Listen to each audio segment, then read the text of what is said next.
കണക്ക് വെച്ച് നോക്കിക്കഴിഞ്ഞാൽ കേരളത്തിൽ നിന്ന് കേന്ദ്രം പിരിച്ചുകൊണ്ടുപോകുന്ന ടാക്സ് ഇനത്തിലും ടാക്സ് ഇതര ഇനത്തിലുമായി 91,000 കോടി രൂപയാണ്. പ്രേക്ഷകരെ കണക്ക് ശ്രദ്ധിക്കണം, 91,000 കോടി രൂപ. സുജിയ പറഞ്ഞല്ലോ, പെൻഷൻ എന്തുകൊണ്ട് കൊടുത്തു തീർക്കുന്നില്ല, കുടിശ്ശിക വന്നത് എന്തുകൊണ്ടാണ്? കേരളത്തിൽ ഒരു മാസം 62 ലക്ഷം ആളുകൾക്ക് 1,600 രൂപ വീതം പെൻഷൻ കൊടുക്കാൻ 900 കോടി രൂപ വേണം. 11,000 കോടി രൂപ ഒരു വർഷം വേണം. കേരളത്തിൽ നിന്ന് ടാക്സ് ആയിട്ട് കേന്ദ്രം പിരിച്ചുകൊണ്ടുപോകുന്നത് എത്രയാണെന്നറിയാമോ? 91,000 കോടി രൂപ. പകരം കേരളത്തിന് ലഭിക്കുന്നത് എത്രയാണെന്നറിയാമോ?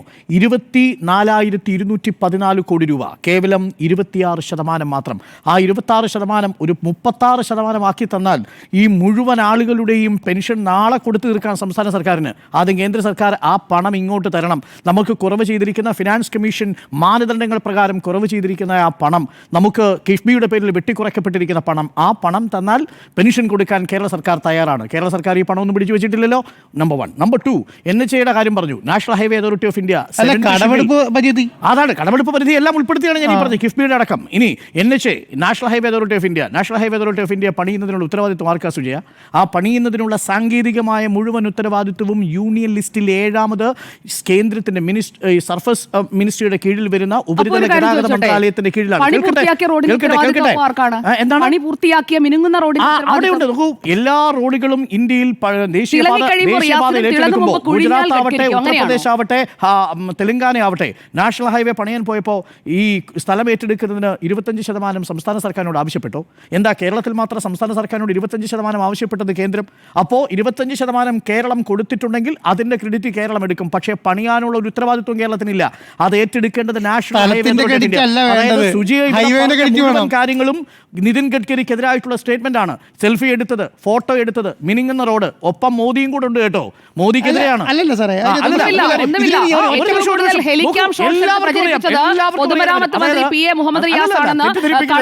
തെറ്റിദ്ധരിപ്പിക്കില്ല സുജയ. ഈ പണം കൊടുത്തു എന്നത് ഒഴിച്ചു നിർത്തിയാൽ ആ പണി മുഴുവൻ നിറവേറ്റേണ്ടത് പണം കൊടുത്തു മാത്രമല്ല, ഹൈവേയിൽ അളന്ന് തിട്ടപ്പെടുത്തി സ്ഥലമെടുത്ത് ഈ വിഷയത്തിൽ നാഷണൽ ഹൈവേ അതോറിറ്റി ഓഫ് ഇന്ത്യക്ക് സംസ്ഥാന സർക്കാരിനോട് വിശദീകരണം നൽകേണ്ട ബാധ്യതയുണ്ടോ? ഉണ്ടോ സുജയ? ഇല്ല. അപ്പോൾ ഈ പണി ഏറ്റെടുത്തിരിക്കുന്ന national highway authority of India സംസ്ഥാന സർക്കാരിനെ നിയന്ത്രിക്കാൻ പറ്റൂ? ഒരിക്കലുമില്ല.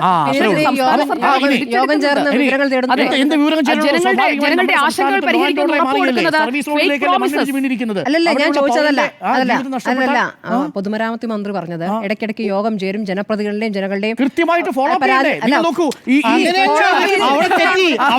അങ്ങനെയല്ല.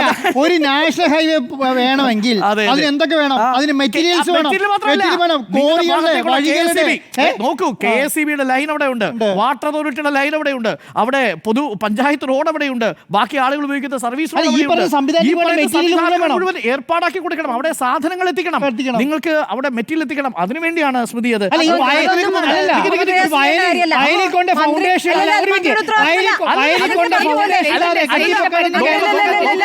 നോക്കൂ Smriti, national highway authority of India ആണ് ഇതിന്റെ പൂർണ്ണമായ പണി ഏറ്റെടുത്തിരിക്കുന്നത്.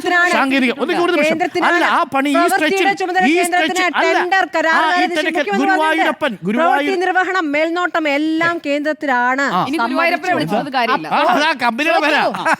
അപ്പോൾ താങ്കൾ ഉദ്ദേശിച്ച ഗുരുവായൂരപ്പൻ അല്ലത്, അതാ കമ്പനിയുടെ പേരാ. നാഷണൽ ഹൈവേ അതോറിറ്റി കേന്ദ്ര സർക്കാർ മന്ത്രി ഈ പറയുന്ന മാസം തോറും യോഗം ചേരുന്നു, എല്ലാവരും വിളിച്ച് ചേർത്തിട്ട് കാര്യങ്ങൾ അന്വേഷിക്കുന്നു, പരാതികൾ കേൾക്കട്ടെ. ആ പരാതിയിൽ ഇവിടെ നിന്നും പരാതി വന്ന് പറഞ്ഞു തീർക്കട്ടെ. ഈ പരാതി ഇപ്പോൾ തകർന്ന റോഡിന്റെ ഭാഗത്തു നിന്നും പരാതി ഉണ്ടായിട്ടുണ്ട് നാട്ടുകാരുടെ. എന്തുണ്ടായി എന്നിട്ട് ആരാ ചെയ്യേണ്ടത്? അറിയിച്ചോ സർക്കാർ? ഇതുവരെ മന്ത്രിയുടെ ഭാഗത്തുനിന്ന് മുഖ്യമന്ത്രിയുടെ ഭാഗത്തുനിന്ന് ഞങ്ങൾ ഇത് അറിയിച്ചിരുന്നു, എന്നിട്ട് വീണ്ടും സംഭവിക്കുന്നതല്ല പറഞ്ഞത്, പരിശോധിക്കും പറഞ്ഞത്. നാഷണൽ ഹൈവേ അതോറിറ്റി ഓഫ് ഇന്ത്യയുടെ റോഡിൽ വിള്ളൽ ഉണ്ടാവുകയും അത് അതിനെങ്ങനെ സംസ്ഥാന സർക്കാർ അതിന്റെ പരിഹാരം? മുഖമില്ലാത്തൊരു സംവിധാനം അല്ലല്ലോ. ഗഡ്കരിയുടെ മുഖം അല്ല. എന്താ ഗഡ്കരിയോട് പറയണല്ലോ, ഗഡ്കരിക്ക് പൊതുവെ കേരളത്തോട് സ്നേഹമാണല്ലോ. സ്മൃതി വിചാരിച്ചിരിക്കുന്നത്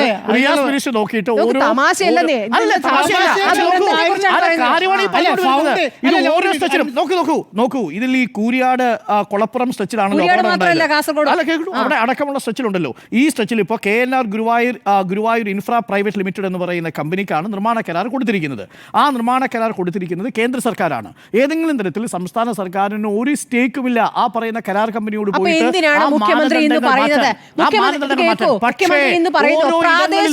പ്രാദേശികമായ പ്രത്യേകതകൾ അല്ല അത് പരിഗണിച്ചിട്ടുണ്ടോ, അത് ഭൂപ്രകൃതിയുടെ പ്രത്യേകതകൾ പരിശോധിച്ചിട്ടുണ്ടോ എന്നുള്ളത് നോക്കണം. ഇനി എന്ത് നോക്കാനാ? പണി സ്വാഭാവികമായും അംഗീകരിച്ചു കഴിഞ്ഞ പ്രോജക്ട് നടപ്പിലായി കഴിയുന്ന സമയത്ത് നിങ്ങൾക്ക് അവിടെ ചതുപ്പാണ്, ആ പ്രദേശത്ത് മണ്ണ് കൂടുതൽ പോകുന്നു, അവിടെ നിങ്ങൾക്ക് ടെക്നിക്കൽ ഫീസിബിലിറ്റി കൂട്ടണം. അവിടെ ഏതാണ് ടെക്നിക്കൽ അപ്ഡേഷൻ?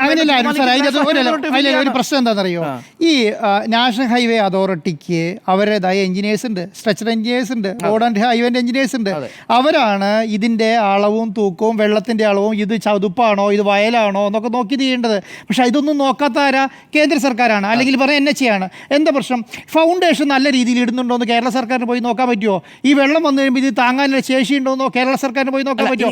പക്ഷെ എന്താണ് ചെയ്യേണ്ടത്? അതിന് വേണ്ടിയിട്ടാണ് കേന്ദ്ര സർക്കാർ ഈ കമ്പനിക്ക് 100 കോടി കൊടുത്തിരിക്കുന്നത്. ഈ 100 കോടിന്റെ വരവും ചെലവും എവിടെയാണ് ചെലവാക്കുന്നത്, എന്തിനാണ് ചെലവാക്കുന്നത് DPR തയ്യാറാക്കിയിട്ടില്ലേ? ആ DPRന്റെ ഭാഗം കേരള സർക്കാരിന്റെ കയ്യിലാണോ? ഒരിക്കലും അല്ലല്ലോ. അതുകൊണ്ടാണ് പ്രജയെ കറക്റ്റായിട്ട് പറഞ്ഞല്ലോ. ഈ ഹൈവേ നിർമ്മാണത്തിന്റെ മുഴുവൻ സ്പെസിഫിക്കേഷനും നിശ്ചയിക്കുന്നതാരാണ്? ഉപരിതല ഗതാഗത വകുപ്പ് മന്ത്രാലയമാണ്. ഇതിൽ ഡിസൈൻ നിയന്ത്രിക്കുന്നതാരാണ്? നാഷണൽ ഹൈവേ അതോറിറ്റിയാണ്. ഇതിൽ ടെൻഡറിംഗ് കൊടുത്തിരിക്കുന്നതാരാണ്? നാഷണൽ ഹൈവേ അതോറിറ്റിയാണ്. ഇതിന്റെ സൂപ്പർവിഷൻ നിർവഹിക്കുന്നതാരാണ്? Independent engineer appointed by national highway authority of India ആണ്. കംപ്ലീഷൻ സർട്ടിഫിക്കറ്റ് കൊടുക്കുന്നതാണ് national highway authority of India ആണ്. പിന്നെ എന്താണ് ഇതിനകത്ത് പ്രശ്നം? നമ്മുടെ നാട്ടിൽ നടക്കുന്ന ദുരന്തമാണെങ്കിൽ നടന്നോട്ടെ, അത് കേന്ദ്രം ഉണ്ടാക്കിയ ദുരന്തമാണെന്ന് പറയാൻ പറ്റുമോ? PWDക്ക് എന്തെങ്കിലും ഒരു സ്റ്റേക്ക് ഉണ്ടെങ്കിൽ നമുക്കത് പറയാം. റെയിൽവേയുടെ ഒരു അപകടം ഉണ്ടായി കഴിഞ്ഞാൽ KB ഗണേഷ് കുമാർ രാജിവെക്കണമെന്ന് പറയുന്ന പോലെയാണല്ലോ ഇത്. അതുകൊണ്ടല്ലേ നമ്മൾ ചോദിക്കുന്നത്, ഈ റോഡ് നിർമ്മാണം പൂർത്തിയാക്കുമ്പോൾ ഇതിൽ വിള്ളൽ വന്നാൽ കേരളം ചോദിക്കാനുള്ള അവകാശമുണ്ട് നമുക്ക്. അത് കേരളം എന്ന് മാത്രമല്ല, നമ്മൾ ഓരോരുത്തർക്കും ചോദിക്കാനുള്ള അവകാശമില്ലേ? പിന്നെ ഒരുപാട് ലിസ്റ്റുകൾ നേരത്തെ പറഞ്ഞു. NHന്റെ കാര്യം ഞാൻ പറഞ്ഞ് അവസാനിപ്പിച്ചോട്ടെ. ഇത് കണ്ടിട്ട് ഈ അതേക്കുറിച്ചുള്ള ചോദ്യത്തിൽ നിന്ന് ഒളിച്ചോടുന്നത് പോലെ അല്ല കേട്ടോ. NHA ചെയ്തത് എന്താണെന്ന് ഒരു പക്ഷേ താങ്കൾ പറഞ്ഞു എന്ന് വരില്ല. അതുകൊണ്ട് എന്താണ് NHA ഈ വിഷയത്തിൽ എടുത്തിരിക്കുന്ന സ്റ്റാൻഡ് എന്ന് കൂടി പറഞ്ഞേക്കാം.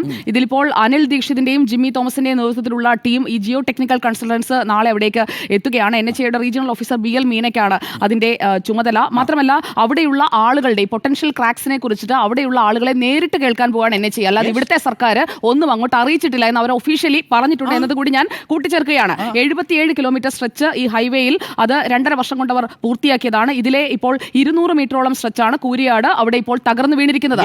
അത് മാത്രമല്ല അതിന് ചുറ്റുമുള്ള പ്രദേശങ്ങളിലെ ആളുകളുടെ കൺസേൺസും ഞങ്ങൾ ഇതുവരെ അറിഞ്ഞിട്ടില്ല എന്നതാണ് മീന ഇപ്പോൾ പറഞ്ഞിരിക്കുന്നത് പോലെ. NHAയുടെ പ്രോജക്ട് ഡയറക്ടർ അൻഷുൽ ശർമ്മ ജില്ലാ കളക്ടർ VR വിനോദുമായി കളക്ടറേറ്റിൽ ഇന്ന് നടത്തിയിട്ടുള്ള കൂടിക്കാഴ്ചയിൽ കൃത്യമായ കാര്യങ്ങൾ ഉറപ്പുകൊടുത്തിട്ടുണ്ട്. അപ്പോൾ ഈ വിഷയത്തിൽ നേരത്തെ ജനങ്ങൾ ഉയർത്തിയ ആശങ്ക മാത്രമല്ല പാഡി ഫീൽഡാണ്, അതായത് നെൽപ്പാടങ്ങളാണ് അടുത്ത്, മഴവെള്ളം വീണ് കഴിഞ്ഞാൽ ഈ റോഡ് വിള്ളലുണ്ടാകാനുള്ള സാധ്യത അടക്കമുള്ള കാര്യങ്ങൾ അവർ നേരത്തെ ചൂണ്ടിക്കാട്ടിയതാണെന്ന് VR വിനോദ് പറയുന്നു. പക്ഷേ അത് ഞങ്ങൾ അറിഞ്ഞിട്ടില്ല എന്ന് വിനോദിനോട് മലപ്പുറം കളക്ടറോട് ആ മീറ്റിംഗിൽ ഇരുന്നിട്ട് NHAയുടെ ആളുകൾ പറഞ്ഞിരിക്കുകയാണ്. അപ്പോൾ അറിയിച്ചു എന്നുള്ള വാദം അവിടെ നിൽക്കില്ല. ഇപ്പോൾ അവർക്ക് മനസ്സിലായിട്ടുണ്ട്, കൃത്യമായിട്ടുള്ള കമ്മ്യൂണിക്കേഷൻ നടന്നിട്ടുണ്ട്.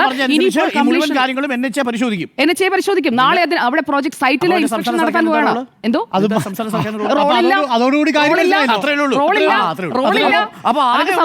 ഈ 6000 കോടി കൊടുത്ത് 25% കൊടുത്ത പദ്ധതി നടപ്പിലാക്കാൻ രാഷ്ട്രീയ ഇച്ഛാശക്തി കാണിച്ചു.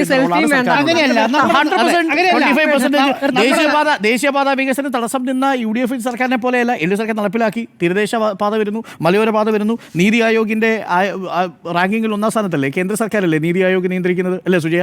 നീതി ആയോഗിൽ ആരോഗ്യ സൂചികയിൽ കേരളം 1ാമതല്ലേ? ഈസ് ഓഫ് ഡൂയിങ് 1ാമതല്ലേ? ആ കൊമേഴ്സ് മിനിസ്റ്റർ കൊടുത്തിരിക്കുന്നത് വ്യവസായ സൗഹൃദമായ നിലയിലേക്ക് മാറ്റാൻ 1ാം സ്ഥാനത്തല്ലേ? സുസ്ഥിര വികസന സൂചികയിൽ കേന്ദ്ര സർക്കാർ കൊടുത്തിരിക്കുന്ന കണക്കല്ലേ? ദേശീയ governance award Indian police foundation അല്ലേ? അഴിമതി വിമുക്ത സേവനത്തിനുള്ള പുരസ്കാരം പബ്ലിക് അഫയേഴ്സിന്റെ പ്രസിദ്ധീകരിച്ച മികച്ച ഭരണം നടത്തുന്ന സ്ഥാപനത്തിന്റെ സൂചികയിൽ 1ാമതല്ലേ? കേന്ദ്ര വിദ്യാഭ്യാസ മന്ത്രാലയത്തിന്റെ മികവിന്റെ സൂചികയിൽ കേരളം 1ാമതല്ലേ? കൂടുതൽ സൗജന്യ ചികിത്സ നൽകിയതിന്റെ പട്ടികയിൽ കേന്ദ്ര സർക്കാരിന്റെ ആരോഗ്യ പുരസ്കാരം കേരളത്തിലല്ലേ? കേന്ദ്ര സർക്കാരിന്റെ ബയോശ്രേഷ്ഠ പുരസ്കാരം 69% കേരളത്തിനല്ലേ? 2021 2022 world travel market 2023 New York times പങ്കെടുത്ത ലോകത്ത് കണ്ടിരിക്കേണ്ട 52 ടൂറിസം ഇടങ്ങൾ ഈ കേരളത്തിലല്ലേ?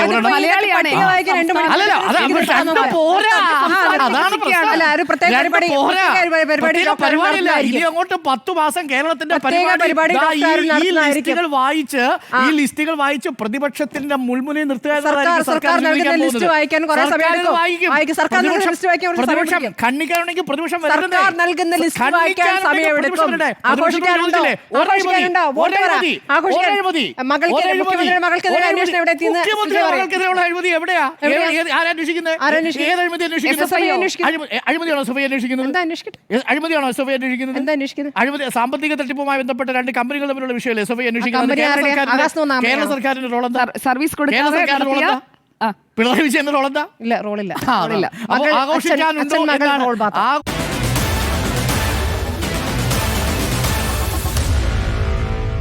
Meet the editors.